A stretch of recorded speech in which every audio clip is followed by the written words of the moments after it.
In today's program, we'll be talking about how emerging market economies, in this case Sri Lanka, get themselves into the kinds of catastrophic problems that that island country now has and that many other countries have had and will continue to. We're also going to talk about how billionaires here in the United States keep evading the fair share of taxes year in and year out. And then finally, the bulk of today's program, mostly in the second half, but some in the beginning, we'll be talking about that inflation we're suffering and how it connects to our market economy and to the capitalism that is the name of our system. Okay, let's begin. Sri Lanka, a country in Asia known in the old days by another name, Ceylon, off the coast of India, an independent country, has had a strong man government for quite a while, very powerful leader. But it is less interesting for that fact, which it shares, unfortunately, with many others, than it is for another fact, which it also shares. And that is, it is in the last stages of an extreme economic meltdown. There's not enough food. There's not enough fuel. There's not enough medicine. People are in the streets in huge numbers, battling against a government that clearly the majority of people there don't want around anymore. And I wanted to explain why that happened, not so much just in Sri Lanka, although every country has its particular facts, but because it happens so often in Asia, in Africa, in Latin America. Okay, here's how it goes. It starts with international banks, usually not located in these countries, located in, you guessed it, New York or London or Paris or Berlin, one of the old colonial centers. Japan might be another one. And here's how it goes. The bankers see an opportunity to make a very profitable loan. They get in touch with the big strongman government. Sometimes, of course, it goes the other way. The strongman government gets in touch with the bank. By now, it has happened so many times back and forward that it really doesn't matter. They get together and they make a big, fat loan, these days in the billions of dollars. And here's how it works. The official word is that the loan is for the economic development of Sri Lanka, or the economic development of Nigeria, or the economic development of Ecuador. Doesn't really matter. And here's what happens. The money comes, billions. But it is used primarily for two immediate purposes. The government of the strongman leader who gets the loan uses it to build up its political support, to give money to those areas where they need votes, to bribe all kinds of political movements or communities to vote for them, the usual things that politicians do. Another part of the loan is used to pay fees and consulting bids to the very bankers from whom the loan comes. That's right, the bank makes the loan because it's going to get back 10, 20, 30, 40% of that loan in fees, in early payments, in all kinds of money coming back. In other words, the two sides of the loan, the lending bank and the strongman government, each get a pot of money to use for themselves. What then does the bank do? Having gotten back 30, 40% of the loan within a very short time, they then sell the loan. And remember, the loan still says $10 billion or whatever it was for, owed by Sri Lanka to a collection of banks in London. So that debt is still there, but the bank sells it to what is called a vulture capitalist, a company that buys that $10 billion loan owed by Sri Lanka, but only pays the bank $6 billion. The bank is happy it's gotten the rest of that money back way earlier than it thought anyway, so it's golden. The vulture capitalist now has the incentive, because They own a loan that Sri Lanka has to pay of 10 billion, but they only paid 6 for it. So they can force payment out of Sri Lanka. Even if they give Sri Lanka $1 billion off, they will have made a fortune too. And so they go to work. They go into courts all over the world, hounding the Sri Lanka government, taking its money where they can get a court to seize it, blocking exports and imports that aren't paid for in advance because they're demanding repayment of their loan. They use every device to squeeze Sri Lanka. That's what's happening. That's why Sri Lanka cannot import the food, the fuel, the medicine to keep its people going. That's why there's chaos in the street. In other words, in the end, either this strong man will repress these movements, and then you'll really have blood running in the street, or the people will overthrow the strong man. But here's the sad. You know what will turn up next?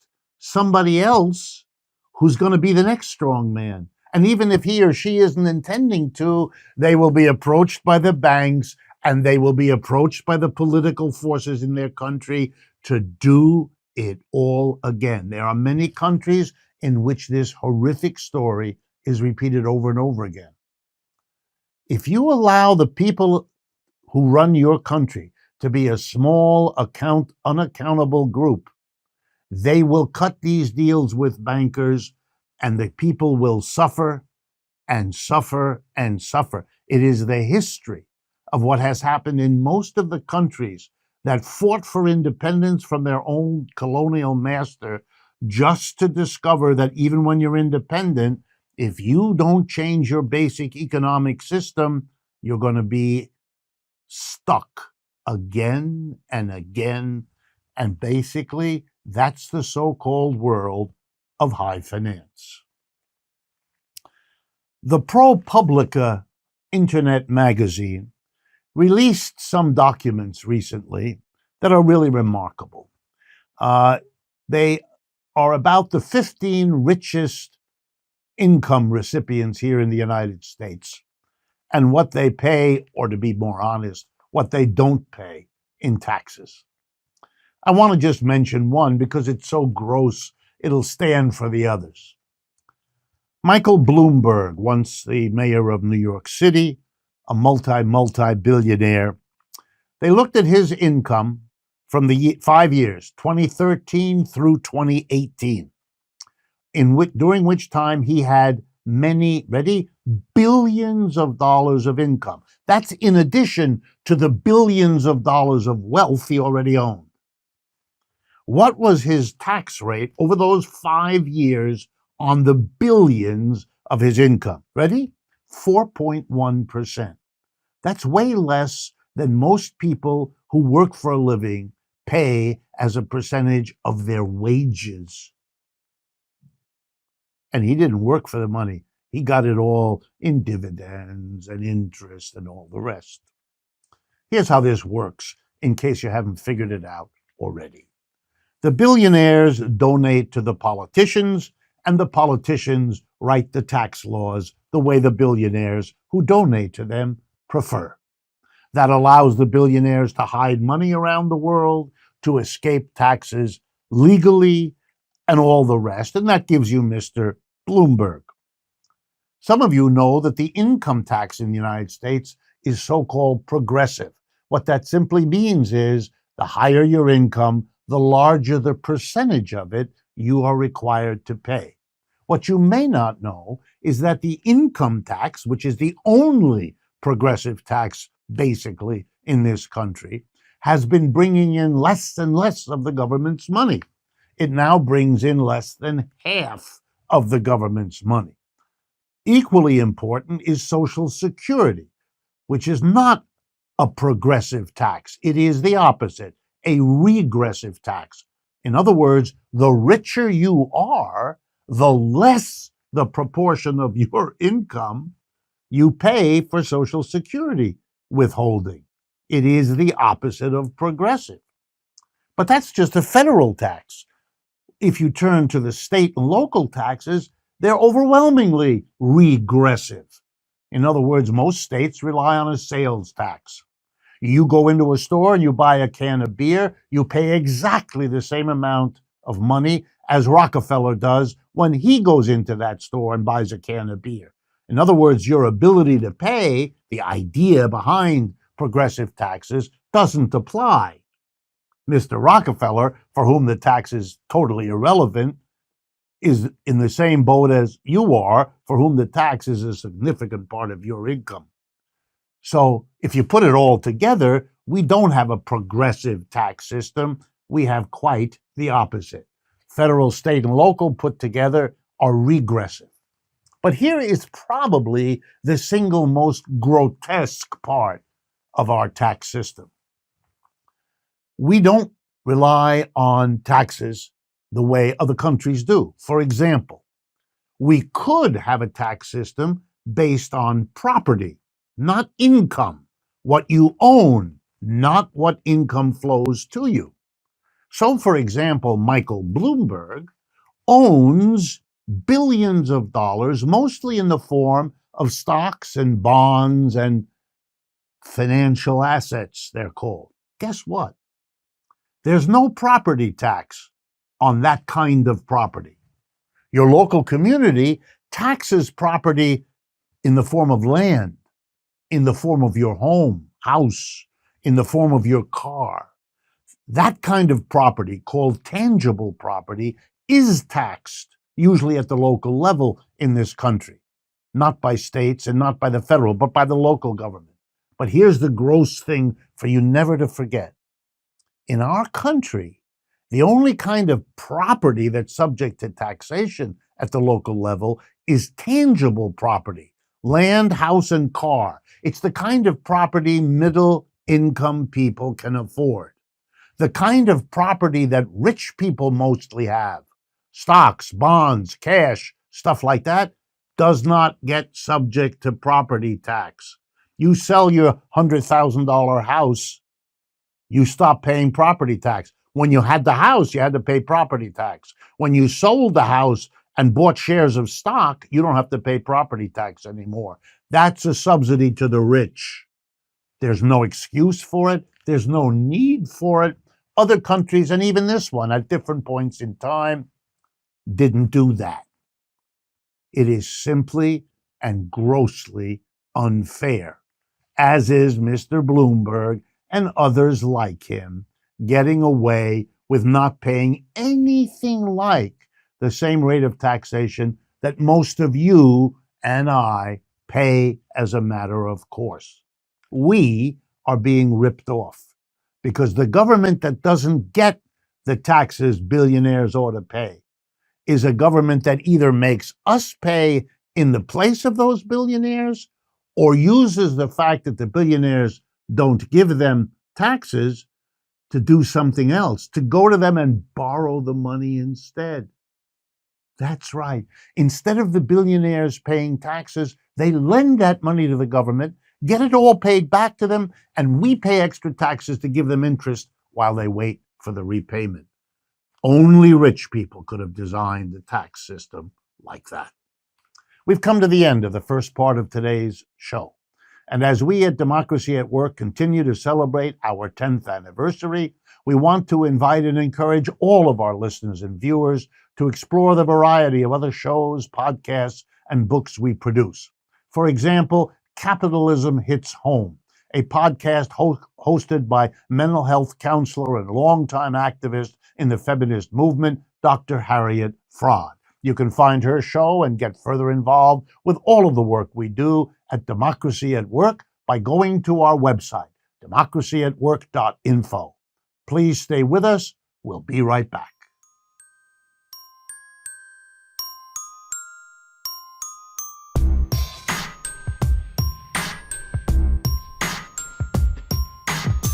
Welcome back, friends, to the second half of today's economic update. I want to talk to you about inflation, the one roaring across the American economy as we speak. 8.5% to 10%, depending on exactly how you measure it. Maybe worse if you measure it in the way maybe you ought to. But let's leave that issue for the experts and the technicians. Prices are rising fast. Everyone knows it. And it's really a burden, isn't it? Let's be honest. We as a nation have come through the worst public health disaster in our country's history and the second worst economic crash, all in the last 2 years, 2020 and 2021.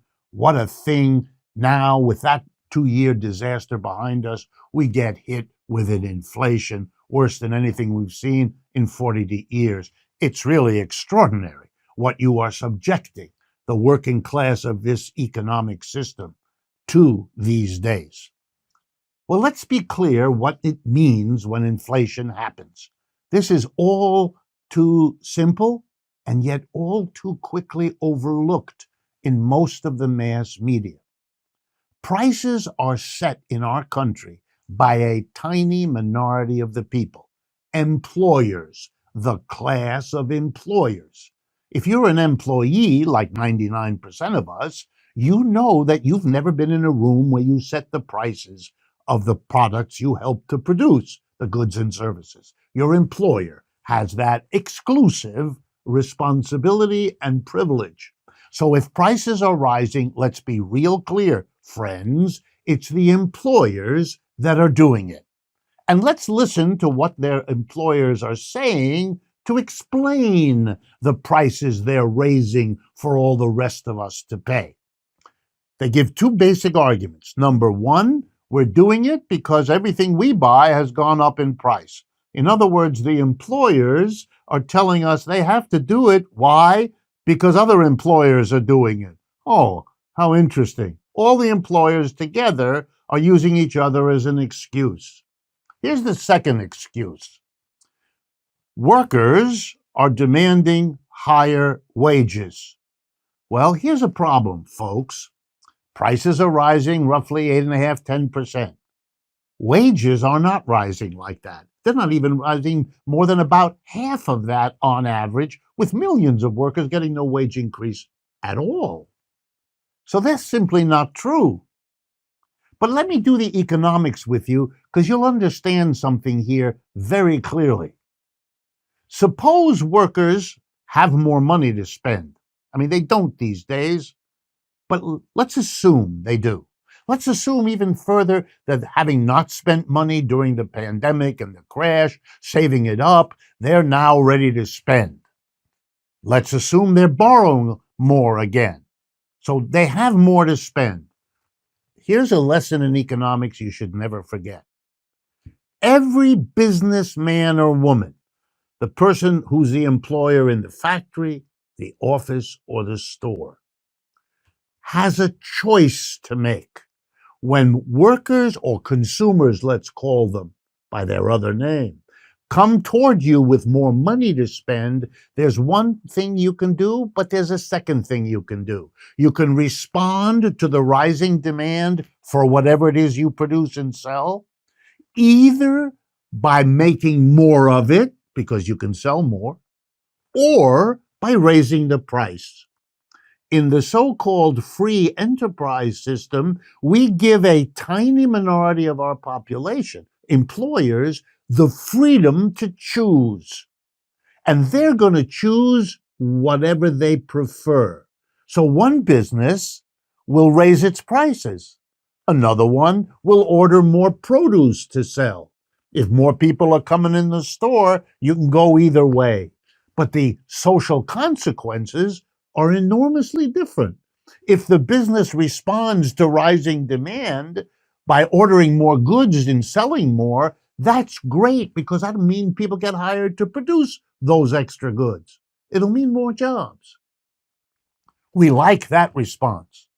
Compare that to the other choice the employer has, not to order more goods, to say, oh great, all these extra people coming in with money to spend, I'm going to jack up the price.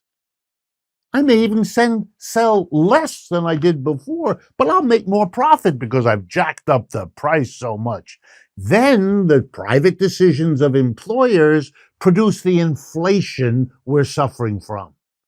Here's what I want everyone to understand. Whether we have more jobs, which we want, or an inflation, which we don't want, is a decision made by a tiny minority of unaccountable people. They're not accountable to us or to the society they may bless with more jobs or condemn with more inflation. They do whatever they want for their profits, and we all live with the results. You want to live in that kind of economic system? It's a little bit like choosing to be a slave.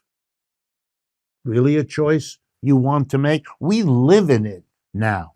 And you know what the institution is I'm talking about? The free market. That's right. It's the free market that gives to employers that choice how to respond to rising demand from the public. Produce more and get more people jobs, or jack up the price and produce the kind of inflation we are suffering through now. And by the way, do you have to handle things this way? Not at all. Let me give you some examples of other ways to do it. We could say, look, we're going to produce more because that gives people jobs, and then we're going to distribute them, not in a market, not by allowing anybody to jack up prices. We're not going to do any of that. Prices are fixed. The government's going to fix them. And you know what the government's going to do? It's going to distribute the goods that are being produced, putting more people to work. We'll get more jobs, we'll get more output, and we'll distribute it. We don't need the market. We don't need all this price nonsense. Well, is that really doable? Yes. Did people ever do that? Yes. Did that ever happen in the United States? Yes. I'm going to give you an example. During World War II, we had a problem. We were fighting a war, partly in Japan, partly in Europe, in Asia and in Europe. And we needed a lot of resources to go to fight the war, to make the bullets and the guns and the planes and the ships, to equip the soldiers and all the rest, which meant that the resources we had left here in the United States to produce food, clothing, and shelter for the American people during the war were less. In other words, there was a shortage. The demand for food, clothing, and shelter at home didn't go away, but the supply was reduced because we were fighting a war. So the question was, how do we distribute the reduced supply of food, clothing, shelter, and so on to the American people? If we had allowed the free market to do it, it would have meant allowing the producers of food, clothing, and shelter to jack up the price the way they're doing now. We would have allowed it then. But wise people in Washington understood if we did that, rich people would be able to get through the war very comfortably, and everybody else wouldn't. And that would destroy whatever unity we had in this country, which we badly needed to fight the war. So we wouldn't have a free market. We banished the free market. The government issued ration cards. That's right, a little card that entitled you to buy a quart of milk, a pound of meat, a pound of sugar, a gallon of gasoline for your car, and many, many, many other things. If you didn't have a ration card, you couldn't get it. Money didn't buy you anything. The price didn't go up. Didn't matter if it did. Without a ration card, you didn't get it. With a ration card, you did. And how were ration cards distributed? Some of you will enjoy the irony here. To each according to their need. If you had a lot of children in your family, you got a lot of ration cards for milk. If you didn't have any children, you got fewer ration cards for milk. Not so hard to understand. And it worked. And it worked for years here in the United States. It's a non-market system of distributing. There was no inflation to worry about because we didn't handle the distribution of goods and services with a market. A market is a human institution. It's got its strengths, it's got its weaknesses. It's important to understand those weaknesses so that we don't get bamboozled by right-wing folks who want us to bend over and pray to the market in the way that we were warned not to let false gods lead us into idolatry, if you may remember. The market is a false guard. And Americans know that. Let me give you some examples of where we don't allow markets. One of them is inside our home. How do we arrange for the division of labor in a typical family household? Somebody takes care of the garbage, somebody washes the dishes, somebody cooks the meals, somebody goes out shopping, somebody mows the lawn, whatever. Do we use a market? Do we pay somebody to mow the lawn? Junior, you mow the lawn, I'll give you $4. Okay. Mom, I'd like a piece of cake. Okay, son, here, $3. We don't do that. We don't use market exchange.